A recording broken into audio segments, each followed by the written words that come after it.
Hello to everyone. Hello बच्चा लोग।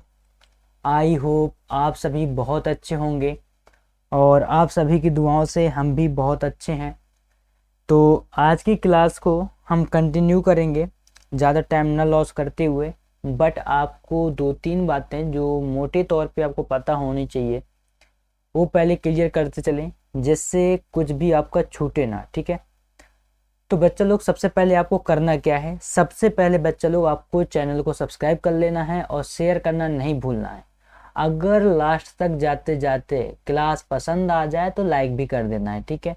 ना पसंद आए तो कोई बात नहीं, फिर आपको जो मन है तो आप कर सकते हैं। लेकिन फर्स्टली आपको जो भी सीरीज आप देखने वाले हो, आप हिस्ट्री देख रहे हो, आप साइंस देख रहे हो, या आप जिस भी सब्जेक्ट का कोर्स करना चाहते हैं, आप फर्स्ट क्लास से ही करना चालू करें, जिससे आपको सारी चीज़ें एक एक करके समझ में आए। क्योंकि अभी हम हाफ हाफ आवर की ही क्लास ले रहे हैं, तो एक ही क्लास में सब कुछ नहीं कराया जा सकता, पॉसिबिलिटी नहीं है। बट जब भी कभी वन शॉट क्लासें आएंगी तो आपको एक एक क्लास में बहुत सारी चीज़ें या पूरे का पूरा चैप्टर आपको मिल जाया करेगा। बट अभी फॉर द फाउंडेशन जो कि आपके लिए ज़रूरी है वो सारी चीज़ें कराई जा रही हैं। तो आज की क्लास में हम देखने वाले हैं क्लास 10th की एनसीईआरटी का जो साइंस का चैप्टर चल रहा था, और उस साइंस के चैप्टर में हमने बहुत सारी चीज़ें कर ली हैं। एसिड बेसिस एंड सॉल्ट हम पढ़ रहे थे। तो अब हम जो इसके आगे करेंगे, आखिर हमारे पास नेक्स्ट एक्टिविटी क्या है और नेक्स्ट एक्टिविटी में क्या बोला गया है और हम क्या करने वाले हैं। ठीक है। तो देखो, अभी तक हमने एसिड्स पढ़ लिए क्या होते हैं, बेसिस पढ़ लिए क्या होते हैं, सॉल्ट की प्रॉपर्टी क्या होती है, एसिड की क्या है, बेस की क्या है एंड सॉल्ट की क्या है।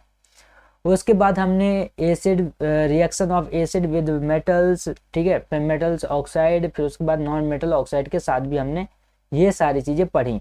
यही सिमिलर केसेस हमने जो है जा करके बेसिस के केस में देखे थे।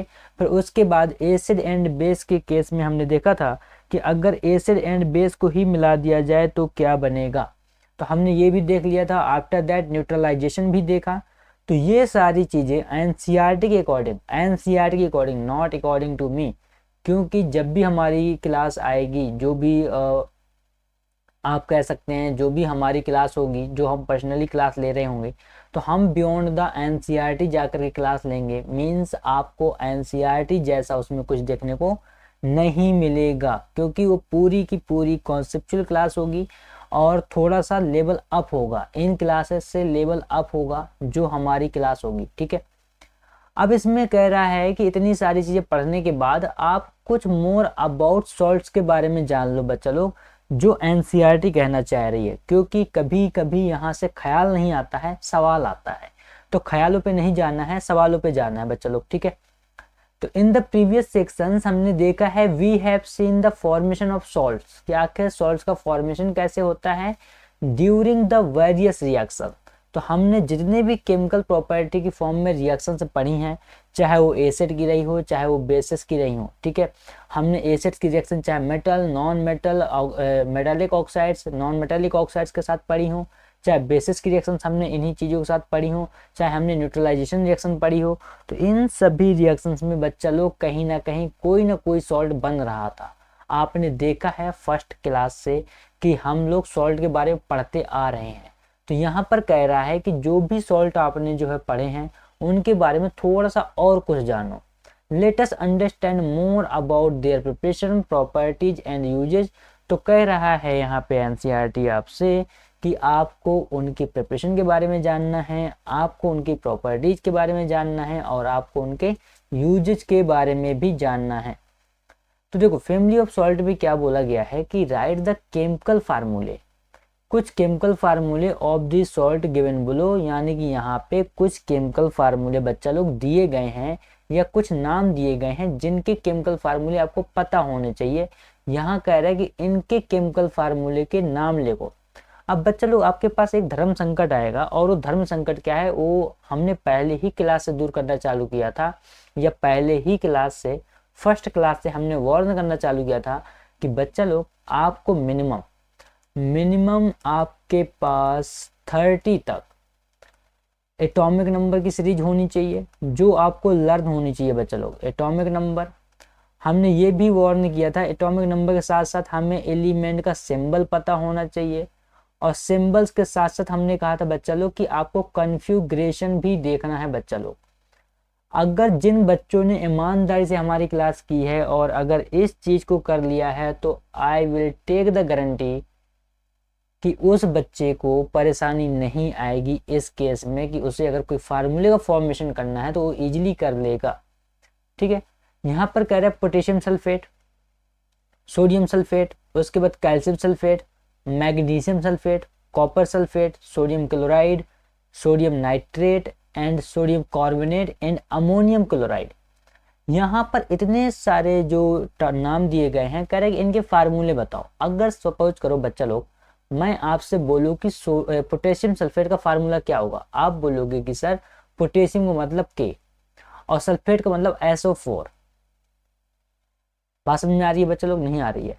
अब बोलो बच्चा लोग कि आखिर मुझे अगर इनका कॉम्बिनेशन कराना हो, इनका फार्मूला बनाना हो तो मैं क्या करूंगा। तो मैं पहले बोलूंगा बच्चा लोग कि क्या बच्चा लोग आपको इसका एटॉमिक नंबर पता है? क्या आपको इसका एटॉमिक नंबर पता है? बोलेंगे हाँ सर पता है। क्या होता है बच्चा लोग? 19 होता है। ठीक है, 19। मैं बोलूंगा बच्चा लोग इसका कन्फिग्रेशन 2881 हो जाएगा बच्चा लोग? नहीं होगा, हो जाएगा। तो यहाँ पे बच्चा लोग बात क्या होगी? बात ये होगी, ये सिंपल सी बात है, ये जो 1 है ना ये क्या करे, या तो ये दे दे या तो ये ले ले, दो काम कर सकता है। तो यहाँ पर क्या होगा, मैंने ये भी बताया था बच्चा लोग कि जिनके आउटर मोस्ट में 1 2 3 इलेक्ट्रॉन होंगे वो क्या करेंगे, वो एलिमेंट अपने इलेक्ट्रॉन को लूज कर देंगे इजीली। ठीक है, अब यहाँ पर क्या है बच्चा लोग, यहाँ पर डबल माइनस है इस ग्रुप पे, कभी ग्रुप पढ़ाएंगे कि SO4 में डबल माइनस क्यों होते हैं सल्फेट में। ठीक है, क्लोराइड में सिंगल माइनस क्यों होता है, ये सारी बातें बच्चा लोग हम पढ़ाएंगे कभी जब हमारी क्लास आएगी। NCERT वाले में तो ये ऐसा कुछ होने वाला है नहीं, क्योंकि NCERT ऐसा कुछ कराने वाली है नहीं जब तक 11th या 12th की NCERT नहीं चलने लग जाएगी। 10th लेवल पर ऐसा कुछ नहीं है। ठीक है, और इसके 1 है। तो अब देखो फार्मूला क्या होगा, सिंपल सी बात है, 1 यहाँ भेज दो, उसके 2 यहाँ ले आओ। तो आप बोलोगे बच्चा लोग कि जो पोटेशियम सल्फेट होगा ना वो क्या होगा, वो आपका K2SO4 होगा। क्या बच्चा लोग क्लियर है? क्या होगा? K2SO4 होगा। बात क्लियर होगी बच्चा लोग आपको? इसी तरह से आप सोडियम सल्फेट देखोगे, इसी तरह से आप कैल्शियम सल्फेट देखोगे, इसी तरह से आप मैग्नीशियम सल्फेट देखोगे, इसी तरह से आप कॉपर सल्फेट देखोगे। ठीक है, इसी तरह से आप क्या देखोगे, सोडियम क्लोराइड देखोगे। अब देखो बच्चा लोग सोडियम क्लोराइड के केस में क्या है, अगर मैं बोलूँ बच्चा लोग आपसे कि सोडियम क्लोराइड क्या होगा, आप बोलेंगे कि सर हमारे पास सोडियम होना चाहिए और क्लोरीन होना चाहिए। यही बोलेंगे ना बच्चा लोग कि हमारे पास क्या होना चाहिए, सोडियम होना चाहिए और क्लोरीन होना चाहिए। मैंने कहा बच्चा लोग ऐसे मजा नहीं आएगी, आप एक काम करो, आप मुझे सोडियम का एटॉमिक नंबर बताओ। आप बोले ठीक है सर 11 होता है। ठीक है, कितना होता है? 11 होता है। आपने बोला, मैंने कहा बच्चा लोग अच्छा ये बताओ कि इसका कन्फिग्रेशन क्या होगा, 281। 281 होगा कि नहीं होगा? होगा कि नहीं होगा? होगा ना। इसी तरह से मैं पूछूंगा बच्चा लोग कि इसका जो है क्लोरीन है उसका क्या होगा। आप बोलोगे कि सर क्लोरीन का 17 होता है एटॉमिक नंबर। मैंने कहा अच्छा बच्चा लोग इसका कन्फिग्रेशन क्या होगा, 2,8,7। अब देखो बच्चा लोग इसके आउटर सेल में 1 इलेक्ट्रॉन और इसके आउटर सेल में 7 इलेक्ट्रॉन। तो मैंने क्या बताया कि जिसके आउटर सेल में 1 2 या 3 इलेक्ट्रॉन होंगे वो क्या करेंगे, लूज कर देंगे, इजीली लूज कर देंगे, इसे दे देंगे। बात समझ में आ रही है? क्योंकि 1 2 3 इलेक्ट्रॉन वाले एलिमेंट अपने इलेक्ट्रॉन्स को लूज कर देते हैं, यही थ्योरी पढ़ी है। और जिनके आउटर मोस्ट में 6 7 या 8 इलेक्ट्रॉन होता है वो क्या करता है, वो सिंपली इलेक्ट्रॉन को गेन कर लेता है, ले लेता है। यही थ्योरी अभी तक हमने पढ़ी थी। तो ये कर देगा लूज और ये क्या करेगा, ये कर लेगा गेन। तो यहाँ पर क्या बन जाएगा बच्चे लोग, NaCl बन जाएगा, क्योंकि क्या कर रहा है, ये एक इलेक्ट्रॉन लूज कर रहा है और ये एक इलेक्ट्रॉन गेन कर रहा है। ये 1 इलेक्ट्रॉन क्या कर रहा है, लूज कर रहा है, ये 1 इलेक्ट्रॉन क्या कर रहा है बच्चे लोग, गेन कर रहा है। तो यानी कि इस पर अगर आप देखोगे, जब इसका आप आयोनाइजेशन कराओगे तो यहाँ पर आपको Na+ मिलेगा और Cl- मिलेगा। क्यों ऐसे मिलता है बच्चे लोग, सिंपल सी बात है, इसने लूज किया है तो इस पर पॉजिटिव का चार्ज आएगा, इसने गेन किया है, इसने लिया है तो इस पर निगेटिव की चार्जेस आएंगे बच्चा लोग। इस वजह से हमने आपसे रिक्वेस्ट की थी कि बच्चा लोग आप कुछ करो मत करो, बट इतना जरूर कर लेना कि आपके पास एटॉमिक नंबर लर्न हो अप टू 30। मैंने तो मिनिमम 50 की बात की थी, बट आपको मिनिमम 30 आपको बच्चे लोग पता होना चाहिए, उनके आपको कॉन्फ़िगरेशन पता होनी चाहिए, आपको उनके सिंबल्स वगैरह भी पता होने चाहिए बच्चा लोग। क्या ये बात समझ में आ गई आपको? हम कभी एक क्लास अलग से फार्मूले के फॉर्मेशन पे लेकर के आएंगे बच्चा लोग। फार्मूले रटना नहीं होते हैं, फार्मूले बनाए जाते हैं। जो हमारे ये एलिमेंट्स गिवन हैं, जो हमारे ये एटॉमिक नंबर गिवन है, जो हमारे ये कॉन्फ़िगरेशंस हैं, इनके बेसिस पर, इनके आउटर सेल के बेसिस पर, इनके चार्जेस के बेसिस पर हम लोग फार्मूले का फॉर्मेशन करते हैं। जो भी बच्चा सोच रहा है कि वो 10 20 25 50 फार्मूले रट करके केमिस्ट्री का ज्ञाता बन जाएगा, तो बच्चा लोग भ्रम में जी रहे हो। जब तक केमिस्ट्री की रूट को, इमरजेंस को नहीं पकड़ोगे, तब तक बच्चा लोग आप भ्रम में हो और आपको भ्रम में रखा गया है। इस भ्रम से बाहर निकलो और मैं निकाल के रहूँगा। इस बात को ध्यान देना, जो भी बच्चा मेरे से साइंस पढ़ रहा है वो एक अलग लेवल पे साइंस पढ़ेगा जिस टाइम पर हमारी कॉन्सेप्चुअल क्लासेस आएंगी। वो एनसीईआरटी नहीं पढ़ रहा होगा, वो एकदम की यही देखेगा, वह बच्चा यही देखेगा कि क्या साइंस ऐसे भी हो सकती है। बच्चा लोग यहाँ पे जितनी भी चीज़ें आप देखते हो ना अराउंड अस, हर आपके अराउंड अस चीज़ पर मैं आपको साइंस दिखाऊंगा कि बच्चा लोग आपके घर में ऐसा भी है, आपके घर में वैसा भी है, और तो वहाँ भी साइंस है। ठीक है, तो इस बात को भी ध्यान देना है। तो identify the acids and bases from which the above salts may be obtained. ठीक, salts having the same positive और नेगेटिव रेडिकल्स, बात तो सही है, are said to belong to a family, कि अगर वो सेम रेडिकल्स को शो करते हैं या उनके पास सेम रेडिकल्स हैं तो वो क्या करेंगे, एक फैमिली को बिलोंग कर रहे होंगे। For example NaCl and Na2SO4, यानी कि सोडियम क्लोराइड और sodium sulphate belong to the family of sodium salts.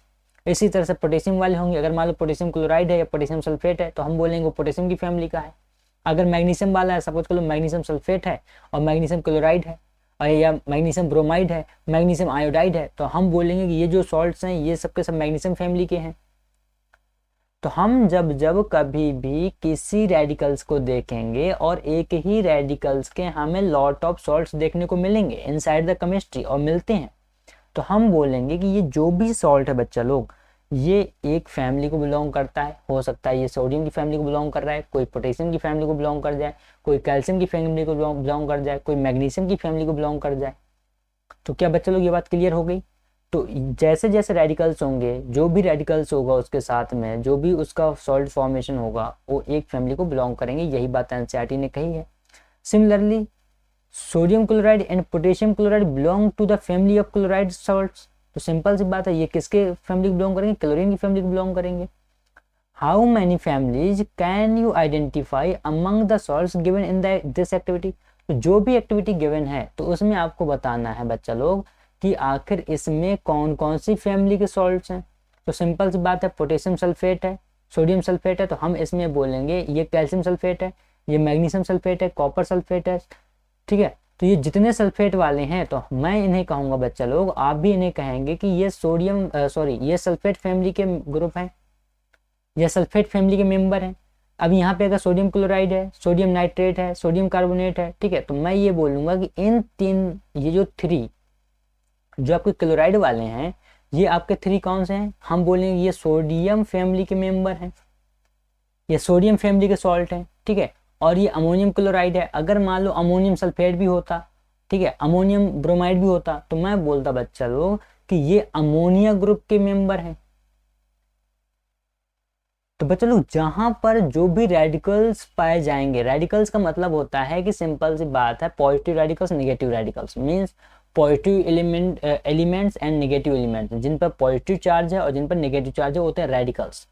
तो सिंपल सी बात है, अगर कहीं क्लोरीन के कई सारे कंपाउंड मिल जाते हैं, कई सारे सॉल्ट्स मिल जाते हैं, तो आप बोल दोगे जैसे क्लोर वाले ग्रुप के मिल जाएं, तो क्लोर वाले ग्रुप के जब आपको मिल जाएंगे तो आप बोलोगे कि बच्चा लोग ये क्लोरीन फैमिली के मेंबर हैं या क्लोरीन फैमिली के सॉल्ट हैं। ठीक है, क्या बात क्लियर होगी बच्चा लोग?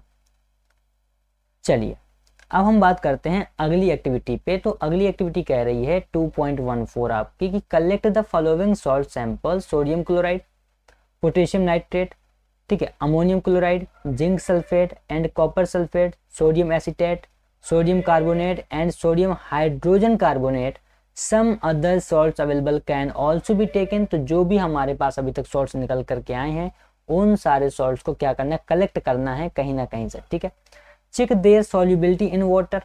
उसके बाद कह रहा है कि check the actions of the solution on litmus paper. ठीक है, and find the pH using a pH paper. फिर कह रहा है which of the salts are acidic, basic और न्यूट्रल। बातों को समझते जाना, एक्टिविटी क्या क्या पूछना चाह रही है आपसे। आइडेंटिफाई द एसिड्स और base used to from the salt. ठीक है, report your observation in table 2.14 या 2.4। अब देखो आपको क्या करना है बच्चे लोग, इन सबके सॉल्ट को कलेक्ट करना है। दूसरी बात, इनकी सॉल्युबिलिटी चेक करनी है कि आखिर कौन ज़्यादा सॉल्यूबल होगा और कौन लेस सॉल्यूबल होगा। देखो बच्चे लोग, सिंपल सी बात है, जब भी आपके सॉल्युबिलिटी की बातें करें तो आप क्या बोल दिया करो, आप बोल दिया करो कि जिस भी सॉल्ट का आयोनाइजेशन इजीली हो जाएगा, जिस भी सॉल्ट का आयोनाइजेशन क्या हो जाएगा, इजीली हो जाएगा डिस्टिल्ड वाटर में, उसकी सॉल्युबिलिटी अच्छी होगी। ठीक है, अगर लिटमस पेपर पे चेक करने की बात कर रहा है तो बच्चे लोग मैंने आपको बताया है कि अगर कोई भी litmus paper blue to red हो जाता है, क्या हो जाता है, ब्लू टू रेड, तो ये तभी होगा जब कहीं पर एसिड का केस आएगा। बच्चे लोग ध्यान देना इस बात को, जब कहीं पर एसिड्स के केस आएंगे तभी ब्लू लिटमस पेपर रेड में कन्वर्ट होगा।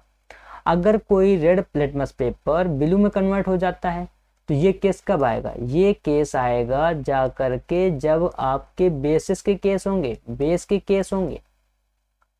तो आपको पता चल गया कि भाई अगर ऐसा कोई भी केस आता है और हमारा कोई ब्लू लिटमस पेपर रेड में कन्वर्ट हो जाता है तो हम बोलेंगे ये सर एसिडिक है।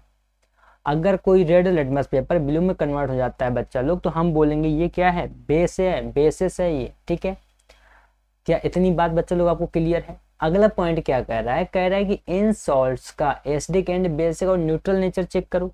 तो बच्चा लोग क्या होगा, सिंपल सी बात है कि हम लोग कुछ इंडिकेटर्स पढ़ के आए थे पहली क्लास में, दूसरी क्लास में भी हमने क्लियर किया था। अगर नहीं देखी है क्लासेस तो बच्चा लोग अब देखो ये चीजें आपके सामने निकल के आ रही हैं, है ना, तो आपको दिक्कत वाली बात हो सकती है। तो इसी वजह से बोल रहे हैं आप पहले क्लास से ही करें, जो भी क्लास करें आप प्ले लिस्ट को एक्सेस करें, एक एक करके सारी क्लासेस करें। I am taking the guarantee for your syllabus, I am taking the guarantee for your foundation. Okay, तो ये मेरी गारंटी है कि आपको देना क्या है, क्या डिलीवर करना है। ठीक है, फिर कह रहा है कि आइडेंटिफाई द एसिड और base use to form of salt. तो एसिड एंड बेस का यूज करना है फॉर्म ऑफ सॉल्ट में आइडेंटिफिकेशन के लिए। ठीक है, तो अब ये कह रहा है कि जो भी आपने ऑब्जर्वेशन की है तो इस टेबल पे बना दो भाई, तो बना देना। जब भी आप कहीं प्रैक्टिकल करोगे तो अगर आपको इन बातों का नॉलेज है तो आप किसी भी टेबल को बना दोगे बच्चा लोग, कोई प्रॉब्लम वाली बात नहीं है। तो यहाँ पर यही बात बोली गई है इसमें कि जो भी एसिडिक नेचर का होगा बच्चा लोग वो आपका क्या होगा, 7 से लेस देन उसकी पीएच वैल्यू होगी। जो भी बेसिक नेचर का होगा उसका क्या होगा, सिंपल सी बात है, ग्रेटर देन 7 पीएच वैल्यू होगी, मोर देन 7 होगी। ठीक है, या जो भी आपका न्यूट्रल होगा तो उसकी पीएच वैल्यू क्या होगी, इक्वल टू द 7 होगी। ठीक है, क्योंकि आप वाटर देखते हैं तो वहां पर आपको क्या मिलेगा, वहां पर उसकी पीएच वैल्यू 7 शो करेगी। क्या क्लियर हो गई ये बात। अब देखिए, अब यहाँ पे कुछ बातें बोली गई हैं कि केमिकल्स फ्रॉम कॉमन सॉल्ट्स। आखिर हमें केमिकल्स फाइंड करने हैं कुछ कॉमन सॉल्ट के थ्रू। ठीक है भाई, इसमें हमें एक कहानी बता दी गई है, एक कहानी ये बता दी गई है कि भाई जो सी वाटर है, क्या है, सी वाटर है, तो उसमें हम क्या करें, उसमें हम उससे हम कहीं कहीं देखते हैं कि सॉल्ट मिल रहा है। ठीक है, बिल्कुल मिलता है कि सी वाटर पे हमें NaCl मिल जाता है। और हमें कहीं कहीं पर देखा होगा कि हमने रॉक सॉल्ट्स भी देखा है, तो रॉक सॉल्ट कहीं कहीं पर हमने माइंस वगैरह में देखा है, वो ब्राउन कलर का होता है। ठीक है, तो यही बात है, ड्यू टू इम्प्योरिटी वो जो है ब्राउन कलर का होता है। तो यही बात यहाँ पर बोली गई है कि by now you have learned that the salt formed by the combination of hydrochloric acid and sodium hydroxide. तो यानी NaCl प्लस NaOH, सॉरी किसका किसका कह रहा है, HCl।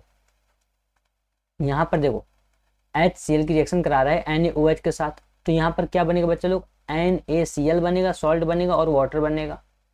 ठीक है, तो यही बातें यहाँ पे बताई गई हैं और बोला गया है कि यहाँ पे एक हिस्ट्री का इंसिडेंट ऐड किया गया है कि डांडी मार्च हो गया था। गांधी जी ने दांडी मार्च किया था नमक के लिए, तो क्या आप जानते हो कि सोडियम क्लोराइड एक इम्पोर्टेंट सिंबल था हमारे स्ट्रगल फॉर फ्रीडम में? तो बच्चा लोग, स्ट्रगल फॉर फ्रीडम में एक इम्पोर्टेंट सिंबल था नहीं था, ये सब हिस्ट्री का टॉपिक है। तो जो हमारी हिस्ट्री क्लास आ रही है वहाँ पर जब हम दांडी मार्च वगैरह पे कभी आएंगे, कहीं ना कहीं तो पढ़ने को मिलेगा। 9th की एनसीईआरटी में मिलेगा तो मिलेगा, नहीं मिलेगा 10th में मिलेगा, नहीं मिलेगा 11th में मिलेगा, नहीं मिलेगा 12th में मिलेगा।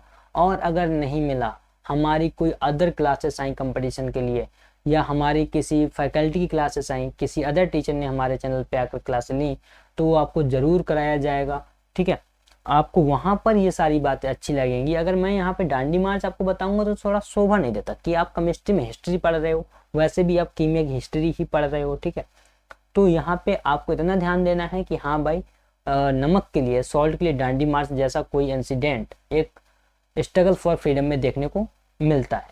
ठीक है, अब यहाँ पे बात बच्चा लोग कॉमन सॉल्ट की गई है कि are raw material for chemicals. तो कॉमन सॉल्ट एक यहाँ पर रॉ मटेरियल है कुछ केमिकल्स के लिए। तो आपको यही बात यहाँ पे बताई गई है कि द कॉमन सॉल्ट दस obtain is an important raw material for various materials of daily use such is sodium hydroxide, baking soda, washing soda, bleaching powder and many more. अब देखो बच्चा लोग, यहाँ पर ये जितने नाम लिए गए हैं, चाहे वो तुम्हारा सोडियम हाइड्रोक्साइड हो, चाहे NaOH हो, ठीक है, सोडियम हाइड्रोक्साइड, मैं सीधे केमिकल फार्मूला क्यों लिख पा रहा हूँ? क्योंकि मुझे एटॉमिक नंबर भी पता है, कॉन्फ़िगरेशन भी पता है और उनका फॉर्मेशन भी पता है। तो बच्चे लोग, अगर आप भी लिखना चाह रहे हो ना, तो आप वो चीज़ें करें जो मैं बोल रहा हूँ सिक्वेंशियल वे में। ठीक है, आपको बेकिंग सोडा हो, चाहे आपका वॉशिंग सोडा हो, चाहे आपका ब्लीचिंग पाउडर हो, ठीक है, जितनी भी ये चीज़ें हैं, इनका हमें क्या क्या पढ़ना होगा। देखो, इनका हमें, अगर मैं NaOH as a for example ले लूँ, या फॉर एग्जांपल मान लो CaOCl2 ले लूँ, ब्लीचिंग पाउडर का ले लूँ, ठीक है, तो हमें इनका फॉर्मेशन पढ़ना पड़ेगा। हमें इनका फॉर्मेशन पता होना चाहिए कि CaOCl2 बनता कैसे है। हमें इस फॉर्मेशन के साथ हमें इसके यूजेज पता होने चाहिए। यूजेज पता होने के साथ हमें इसकी प्रॉपर्टीज पता होनी चाहिए। और बच्चा लोग एक बात याद रखना, प्रॉपर्टीज के केस में आपको साथ ही साथ पॉजिटिव तो ठीक ही ठीक, उसकी नेगेटिव भी पता होनी चाहिए, जो कि in the form of consequences में देखेंगे कि क्या किसी प्रोडक्ट के कोई कंसिक्वेंसेस तो नहीं है। अगर ऐसा है तो बच्चा लोग, आपको ये सारी बातें एक फ्रेमवर्क में करते हुए चलनी होंगी। एनसीईआरटी भले ही कुछ कराए, बट थोड़ा सा फ्रेमवर्क बनाते चलें।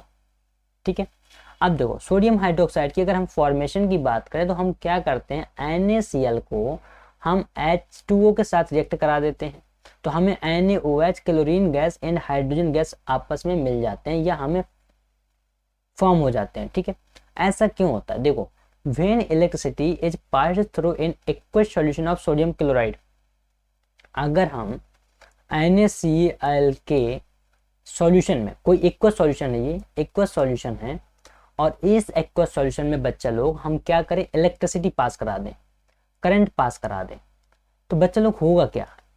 होगा ये कि सिंपल सी बात है बच्चा लोग, आपको देखने को मिलेगा यहाँ पे कि यहाँ पे आपके ये दोनों के दोनों कंपाउंड ब्रेक हो रहे हैं। Na अलग हो रहा है, क्लोरीन अलग हो रहा है। अब Na जाकर के रिएक्ट करेगा। ठीक है, तो यहाँ पर इस सॉल्यूशन को क्या बोलेंगे, बेरीन बोलते हैं, बेराइन बोलते हैं। ठीक है, कॉल्ड बेराइन।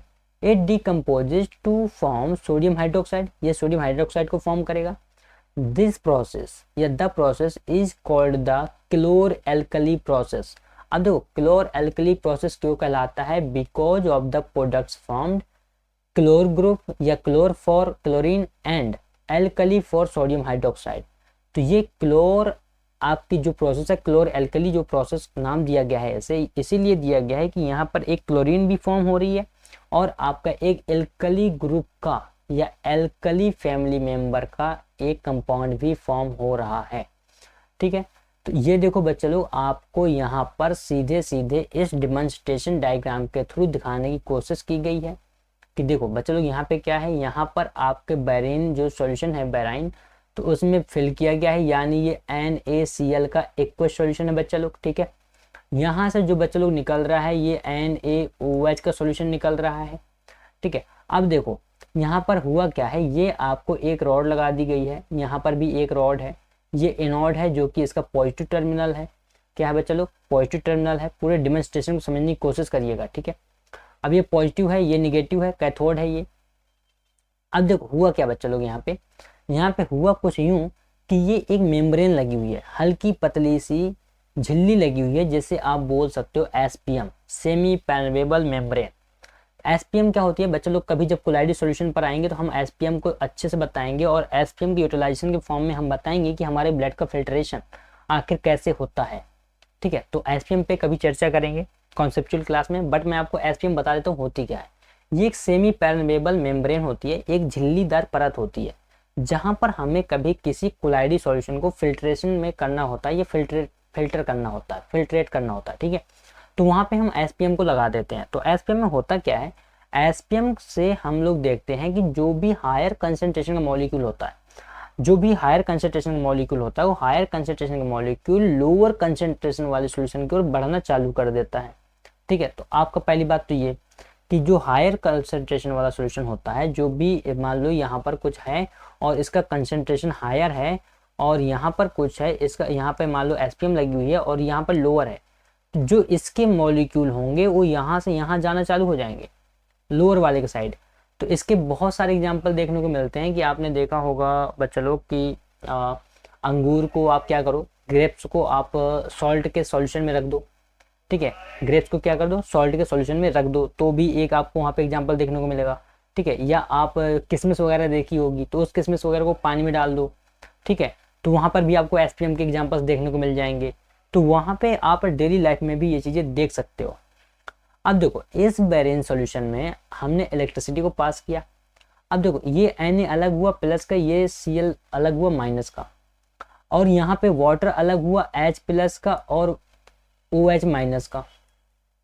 बच्चा लोग गौर से समझना मैं क्या कह रहा हूँ, क्या चल रहा है यहाँ पे। देखो बच्चा लोग यहाँ से Na पास होगा और Na जा करके OH माइनस से रिएक्ट करेगा, समझना बात को। तो क्या बनेगा, NaOH बन जाएगा। अब ये क्लोरीन गैस है, ये क्लोरीन में चार्ज कैसा है, निगेटिव चार्ज है। तो मैंने बोला है हमेशा opposite charges attract to each other and same charges repel to each other, basic fundamental property of the charges. तो basic fundamental property of the charge कहती है कि जो अपोजिट चार्ज होंगे वो एक दूसरे के पास आएंगे, एक दूसरे को अट्रैक्ट करेंगे। तो ये इनोड वाला टर्मिनल बच्चा लोग क्लोरीन को क्या करेगा, अट्रैक्ट करेगा, ठीक है। सिमिलरली केस में अगर आप देखोगे ये जो नेगेटिव वाला है ये क्या करेगा, ये हाइड्रोजन वाले को अट्रैक्ट करेगा। तो यहाँ से बच्चा लोग आप देख पा रहे होंगे कि क्लोरीन गैस पास हो जाएगी और यहाँ से आपकी हाइड्रोजन गैस पास हो जाएगी। क्या बच्चा लोग बात क्लियर हो गई, ऐसा क्यों हो रहा है। और Na और OH माइनस मिल करके NaOH के यहाँ पे बरीन कंटेन कर लेंगे। आई होप कि पूरी बात क्लियर होगी। तो यहाँ पे वाटर ट्रीटमेंट में देखो हम लोग क्लोरीन का यूज करते हैं, स्विमिंग पूल वगैरह में हम लोग क्लोरीन का यूज करते हैं, PVC पॉलीवाइनल क्लोराइड बनाने में भी हम यूज करते हैं, ठीक है। डिसइंफेक्टेंट्स में यूज करते हैं, CFC के फॉर्म में भी हम यूज करते हैं, पेस्टिसाइड्स के फॉर्म में भी हम क्लोरीन का यूज करते हैं।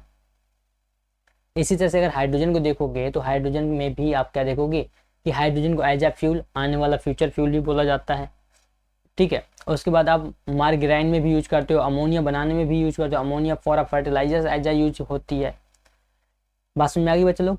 तो degreasing metals, soaps and detergents, paper making, artificial fibres वगैरह में NaOH का यूज होता है।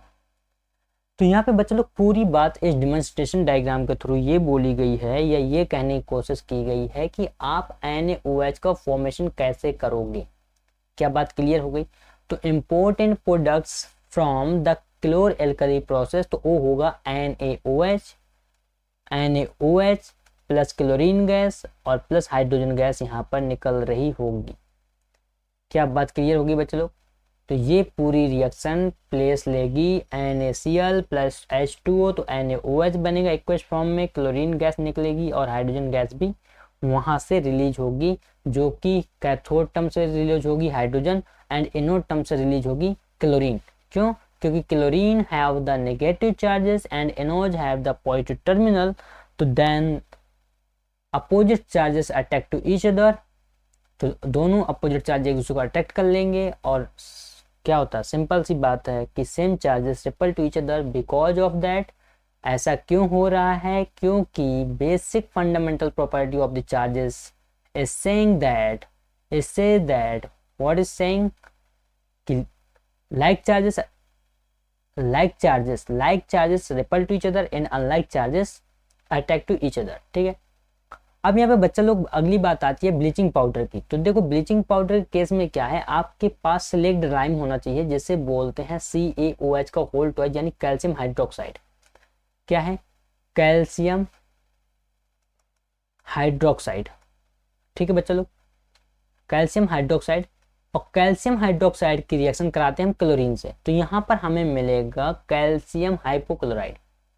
ठीक है, यानी CaOCl2। बात समझ में आ गई। यहाँ पर ये है बच्चे लोग ब्लीचिंग पाउडर।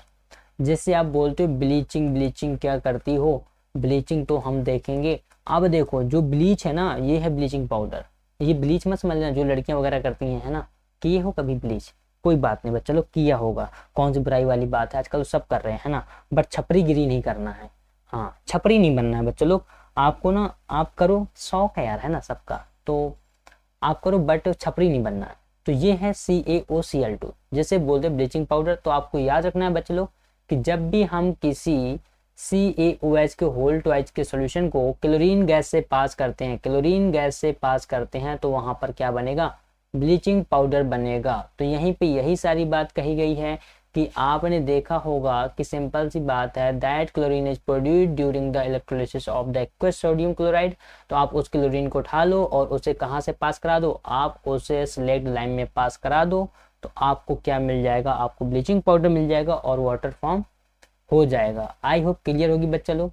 तो ब्लीचिंग पाउडर के यूज क्या क्या बताए गए हैं, for bleaching cotton and linen in the textile industry, तो उसके कॉटन एंड लिनन की ब्लीच करने के लिए, for bleaching wood pulp in paper factories वगैरह में, ठीक है, bleaching what clothes in laundry वगैरह में, एज इन ऑक्सीडाइजिंग एजेंट भी यूज किया जाता है इन मैनी केमिकल इंडस्ट्रीज। ठीक है, to make drinking water free from germs. तो ब्लीचिंग पाउडर का यूज जो आपको डेली लाइफ में देखने को मिलता है वो कहाँ मिलेगा बच्चे लोग, वो आपको मिलेगा जब आप जम्स को क्या करते हो, फ्री करते हो वाटर वगैरह से। तो आप वाटर पूल वगैरह में भी देखा होगा कि वहाँ पे भी यूज किया जाता है। चलिए आगे देखते हैं। आगे बात की गई है बच्चा लोग बेकिंग सोडा की। किसकी बात की गई है, बेकिंग सोडा की। तो बेकिंग सोडा में अगर आप देखेंगे कि baking soda is commonly use in the kitchen, है ना, खाना, भूख लगी है, आहा महक आ गई, तो भाई नहीं नहीं नहीं नहीं नहीं, नहीं बच्चे लोग, महक में नहीं जाना है, ना ना, महक और खुशबू ये बच गए हो बच्चा लोग। ठीक है, इन दो चीज़ों से, जहाँ कहीं महक नजर आए या आपको समझ में आए तो आप दूर हो जाओ। ठीक है, या तो फूडी हो जाओगे या तो समझ रहे हो ना, हाँ मूडी भी हो सकते हो, कोई बात नहीं। चलो, तो यहाँ पे क्या कहा गया है, यहाँ पे बेकिंग सोडा को कहा गया है कि आप लोग किचन में यूज करते हो, आप क्या बनाने में, मेकिंग टेस्टी क्रिस्पी पैकोरस, ठीक है, etcetera. Sometimes it is added for faster cooking, कुछ टाइम्स के लिए ये फास्टर कुकिंग में भी ऐड किया जाता है। लाइक आप बोल सकते हो कैटलिस्ट का काम कर जाता होगा वहाँ पे। अभी हम कैटलिस्ट पढ़ाएंगे क्या होता है, positive catalyst, negative catalyst, patience बना के रखें बच्चे लोग, आने वाली क्लासेस में सब होगा बच्चे लोग, एकदम तहलका मचा देंगे, सिस्टम फाड़ देंगे। ठीक है, टेंशन नहीं लेना है। तो the chemical name of the compound is sodium hydrogen carbonate. ऐसे बोलते क्या है, जो आपका बेकिंग सोडा है उसे बोलते हैं हम लोग NaHCO3 यानी सोडियम हाइड्रोजन कार्बोनेट।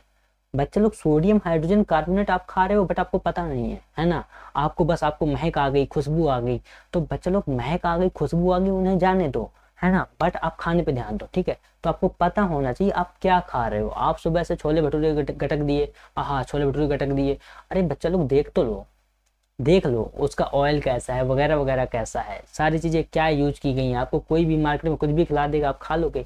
ठीक है, it is produce using sodium chloride as one of the raw material.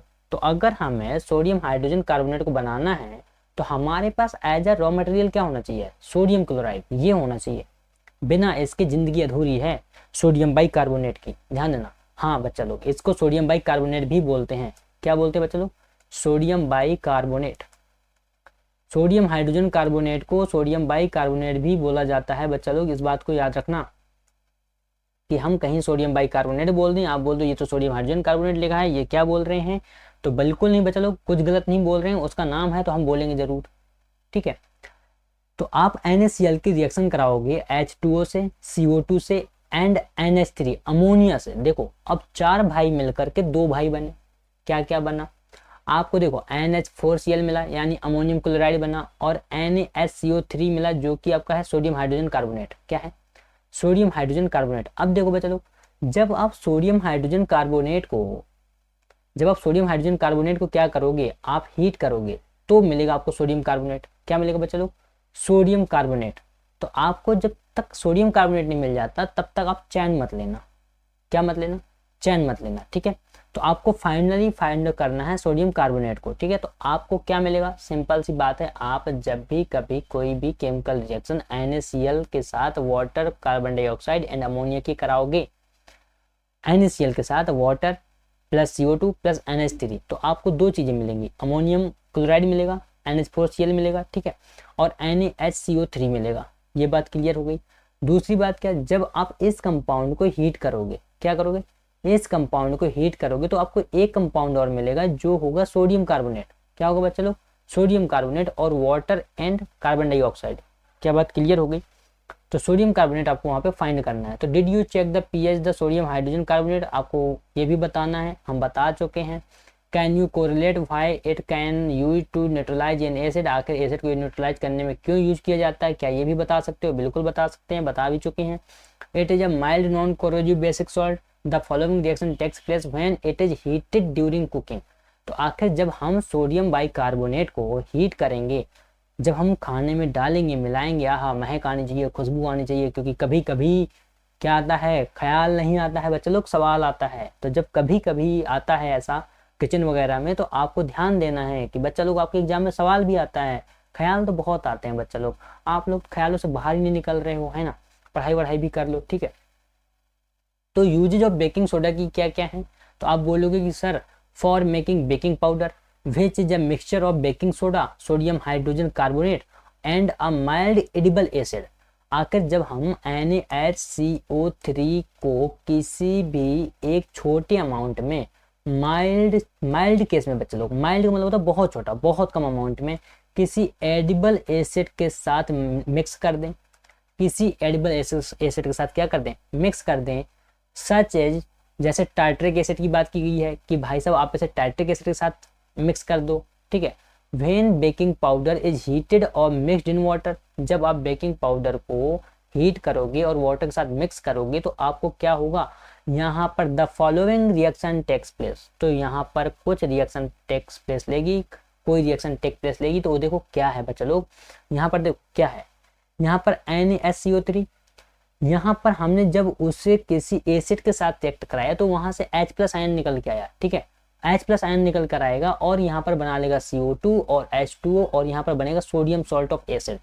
तो यहाँ पर एसिड का सोडियम सॉल्ट बनेगा, एसिड का क्या बनेगा बच्चे लोग, सोडियम सॉल्ट बनेगा। तो आपको ये याद रखना है, आपको ये याद रखना है कि आप क्या करोगे, जब भी आपको कोई मिक्सचर ऑफ बेकिंग सोडा बनाना होगा या बेकिंग पाउडर बनाना होगा, तो आप मिक्सचर ऑफ बेकिंग सोडा के साथ क्या करोगे, यानी सोडियम बाइकार्बोनेट के साथ किसी माइल्ड एडिबल एसिड की रिएक्शन करा दोगे, तो वहां पर आपको सोडियम सॉल्ट ऑफ एसिड मिलेगा। क्या मिलेगा? Sodium salt of acid. तो ठीक है, तो ये आपको यहाँ पे रिएक्शन टेक्स प्लेस लेगी। तो ये आपको क्या कह रहा है, carbon dioxide produced during the reaction can cause bread और cake to rise making them soft and spongy. तो ये चीज़ें खाने को या ब्रेड वगैरह को आपको देखेंगे, केक वगैरह को क्या करते हैं, सॉफ्ट बनाए रखते हैं, स्पॉन्जी बनाए रखते हैं। क्या बात क्लियर हो गई कि आखिर वो जो केक होता है वो स्पॉन्जी क्यों होता है, सॉफ्ट क्यों होता है, या जो पेस्ट्री वगैरह होती हैं वो ऐसा क्यों होती हैं। क्लियर हो गया। Sodium hydrogen carbonate is also an ingredient in antacids. Being alkaline, it neutralizes excess acid in the stomach and provides relief. It is also used in soda acid fire extinguisher. तो आपको ये भी याद रखना है कि भाई साहब सोडा एसिड फायर एक्सटिंग्विशर में भी इनका यूज किया जा सकता है। आई होप बच्चे लोग बात क्लियर हो गई होगी। तो आज की क्लास थोड़ा सा लॉन्ग हो ही जा रही है, तो आप बोर मत होना, पूरी क्लास करना, क्योंकि यार एक क्लास के 3 to 4 पोर्शन बन जा रहे हैं, है ना। 3 to 4 क्लासेस आपकी बन रही हैं हाफ आवर में। तो थोड़ा सा ना लेंथ कर लेते हैं क्लासेस की, 45 मिनट की भी क्लास ले लेंगे, कभी कभी मन करेगा तो 1 आवर की भी क्लास ले लेंगे। तो बच्चा लोग थोड़ा सा सिलेबस को ना खिसकाते हैं, जिससे आपका जो भी अदर चीजें हैं वो भी आपके सामने आ सके, ठीक है। तो washing soda, another chemical that can be obtained from sodium chloride is, तो ये है बच्चे लोग आपका वॉशिंग सोडा यानी धोने वाला सोडा। ऐसे क्या बोलोगे बच्चे लोग, Na2CO3 इंटू 10H2O, यानी इसका मतलब हुआ कि जो सोडियम कार्बोनेट है, सोडियम कार्बोनेट के साथ 10 वाटर ऑफ मॉलिक्यूल हैं, तब जाकर के वॉशिंग सोडा बना है। तो यानी मतलब सर क्या हुआ होगा वहां पे ये हुआ होगा बच्चे लोग कि जो सोडियम कार्बोनेट रहा होगा ना, जो sodium carbonate as a raw material रहा होगा, उसके साथ हमने 10 मॉलिक्यूल ऑफ वाटर की रिएक्शन कराई होगी बच्चा लोग। क्या मेरी बात समझ में आ रही है कि ख्यालों में चले गए, महक और खुशबू के चक्कर में नहीं जाना है बच्चा लोग, ये ध्यान देना। हमने बेकिंग सोडा पढ़ लिया, हमने NaCO3 पढ़ लिया, अब वहां से महक और खुशबू के ख्यालों से निकलो और यहाँ पे आकर के अपना ख्याल बढ़ाओ, ठीक है। तो you have seen above that sodium carbonate can B obtained by heating baking soda. तो हमने जब बेकिंग सोडा को हीट किया था बच्चा लोग, NaCO3 को हमने हीट किया, तो हमें क्या क्या मिला था, हमें मिला था सोडियम कार्बोनेट Na2CO3 प्लस क्या मिला था, H2O मिला था बच्चा लोग, याद है ना।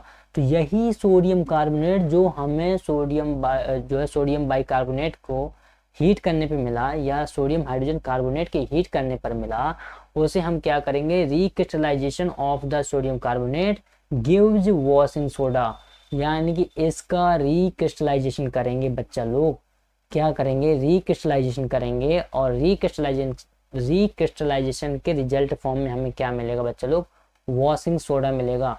यानी रिक्रिस्टलाइजेशन करने के लिए सर हम क्या करें, कुछ मत करो बच्चा लोग, सोडियम कार्बोनेट के साथ 10 वाटर ऑफ मॉलिक्यूल की रिएक्शन करा दो, सिंपल सी बात है, आपका वॉशिंग सोडा रेडी हो जाएगा।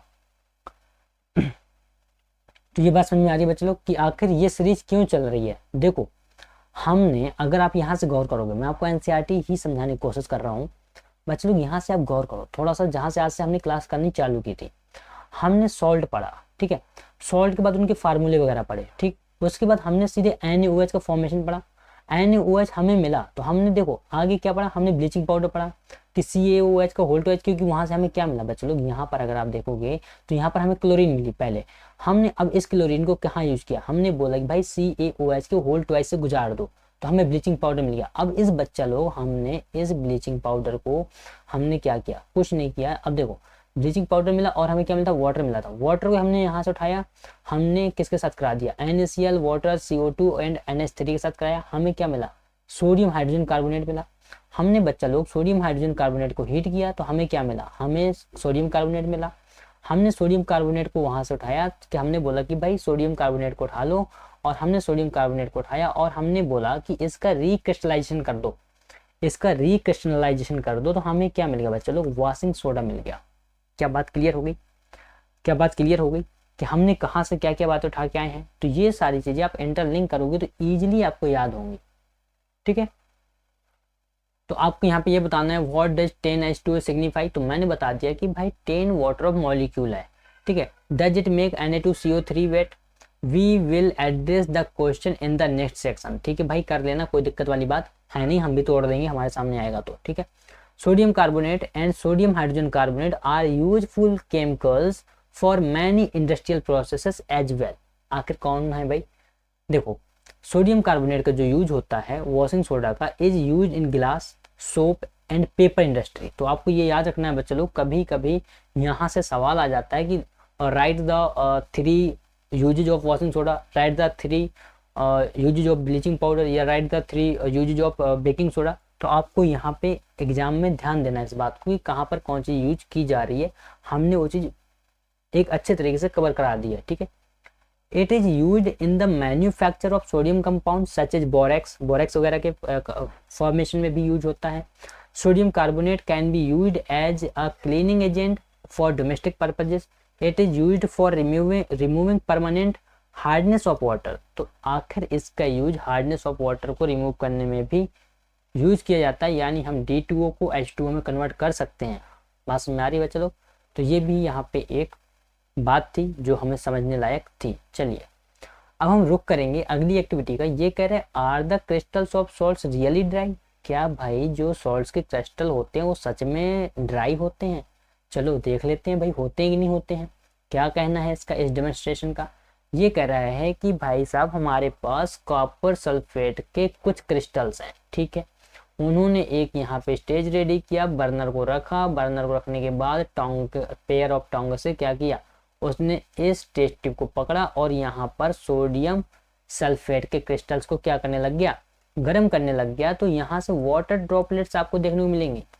क्या मिलेंगे? Water droplets. तो अब आखिर आप किस ऑब्जर्वेशन के थ्रू, यानी इस ऑब्जर्वेशन के थ्रू आप किस रिजल्ट पे पहुंचेंगे ये देखना है। तो पहले एक्टिविटी को देख लेते हैं क्या क्या बात कह रहा है। Heat a few crystal of copper sulphate in a dry boiling tube, ठीक है। What is the colour of the copper sulphate after heating, ठीक है। Do you notice water droplets in the boiling tube, हाँ बिल्कुल notice किया, ठीक है भाई। Where have these come from, आखिर ये आई कहाँ से।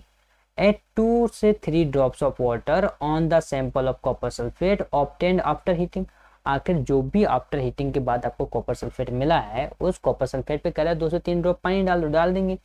व्हाट डू यू ऑब्जर्व, आप क्या ऑब्जर्व करोगे। Is the blue colour of copper sulphate restored, क्या आप उस ब्लू कॉपर सल्फेट को फिर से रिस्टोर कर पाओगे। ये पूरी बात इसमें बोलने की कही गई है, आपको ऑब्जर्व करके लिखने की कही गई है। अब एनसीईआरटी का क्या कहना है, मेरा क्या कहना है वो तुम हम बाद में देखेंगे। एनसीईआरटी क्या कह रही है, copper sulphate crystals which seem to be dry contain water of crystallisation, ठीक है। When we heat the crystals, this water is removed and the salt turns white. आखिर कह रहा है कि जब आप इस कॉपर सल्फेट के क्रिस्टल्स को गर्म करोगे तो इससे जो वाटर ऑफ ड्रॉप्स हैं या जो वाटर वेपर इस पर प्रेजेंट है वो निकल जाएगा और ये वाइट कलर में चेंज हो जाएगा, ठीक है। If you moisture the crystal again with water, अगर आप दोबारा से इससे क्या करते हो, मॉइस्चर पिलाते हो वाटर के थ्रू, तो you will find that blue colour of the dry salts या आप क्रिस्टल्स रीअपियर्स। तो आप देखोगे कि जब आप कॉपर सल्फेट को पहले आप गर्म करते हो, जब आप गर्म करोगे तो इससे जो वाटर ड्रॉपलेट्स हैं, वाटर ड्रॉपलेट्स आपकी क्या हो जाएंगी, बाहर हो जाएंगी बच्चा लोग, बाहर हो जाएंगी। तो ये किस में टर्न हो जाएगा, इसका कलर हो जाएगा वाइट। क्या हो जाएगा, वाइट। आफ्टर दैट जब बच्चा लोग आप इस पर फिर से इस जो क्रिस्टल है, ये जो कॉपर सल्फेट है जो सूख चुका है, अब जब आप इस पर फिर से वाटर मिक्स करोगे 2 से 3 ड्रॉप, तो ये फिर से अगेन ब्लू कलर में रीअपियर होना चालू हो जाएगा। तो आपको ऑब्जर्वेशन में ये चीज लिखनी है। Water of crystallisation is the fixed number of water molecule present in the formula unit of a salt. 5 water molecules are present in 1 formula unit of copper sulphate. तो आपको ध्यान देना है chemical formula for hydrated copper sulphate CuSO4 × 5H2O। तो जब भी copper sulphate के साथ 5 नंबर ऑफ वाटर मॉलिक्यूल होंगे तो आपको ये याद रखना है कि ये हाइड्रेटेड कंडीशन में होगा। Now you would be able to the answer the question whether the molecule of Na2CO3 × 10H2O is wet. तो आप कह सकते हो कि हाँ भाई जो सोडियम कार्बोनेट होगा वो कैसा होगा, वेट होगा, ठीक है। वन इन अदर सॉल्ट, भाई देखो वेट का मतलब क्या है, जहां पर पानी वहां पर गीलापन, बस इतना याद रखना, ठीक है। One in other salt which possesses water of crystallisation is gypsum. अब यहाँ पर कुछ जिप्सम की बात की गई है, ठीक है।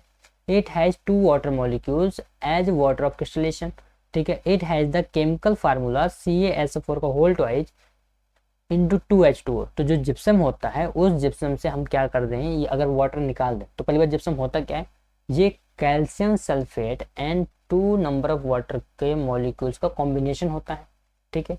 ये बात समझ में आ गई होगी सभी बच्चे लोग के।